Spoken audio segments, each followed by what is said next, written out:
Hello, everyone. My name is Sue Whiting, and I am the author of the Pearly and Pig series. I am so excited today because today I'm going to read to you a short excerpt from my brand new adventure, Pearly and Pig and the Island of Secrets. Now, this is the third book in the Pearly and Pig series.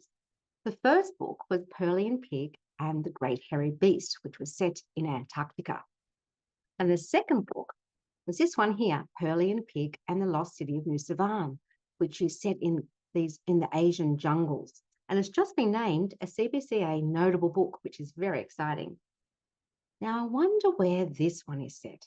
Well, I'm not going to tell you. I'm just going to give you a little bit of a taste of this particular book. The first 2 pages that might give you some hints about where Pearly and Pig are going to this time, where their adventure is going to be set, and what might be some of the challenges ahead for them. Okay, here we go. Pearly and Pig and the Island of Secrets, Chapter 1. Beautiful illustrations by Rebecca Crane. It was the constant thwump, thwump, thwump of the helicopter rotor blades that made Pearly Woe's heart race and her insides slosh about like a stormy sea. She clutched her stomach and reminded herself that at least the thwumping meant the blades were turning. And if the blades were turning, the helicopter was less likely to crash into the icy Arctic waters below, which had to be a good thing.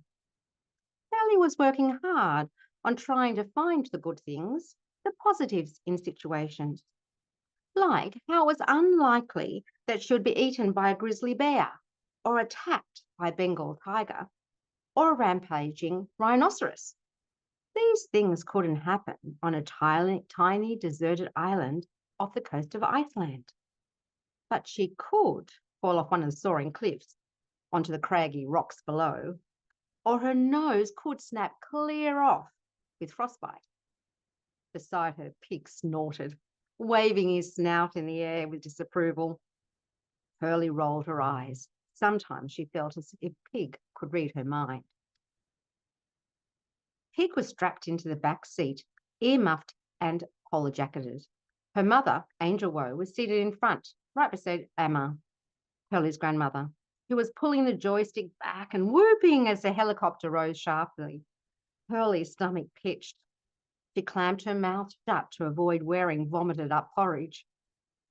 There were times when Emma was just a little too much for Pearly, just a little too daredevilly and not quite enough typical grandmother for Pearly's liking.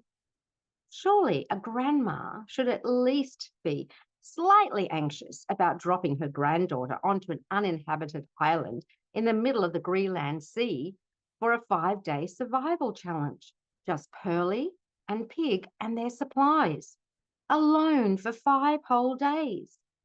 But Emma wasn't your typical grandma. Typical grandmas were unlikely to say things, "You haven't lived until you've nearly died a few times." Or, "Come on, lean into the challenge. Even if it's uncomfortable, it makes life interesting."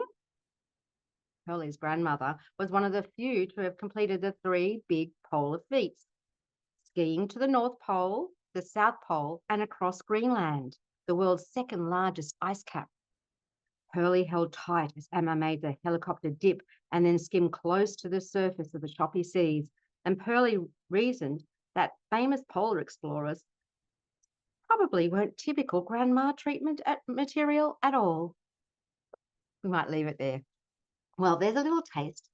I hope you get hold of the book and find out what happens to them on this 5-day survival challenge alone on a remote island off the coast of Iceland.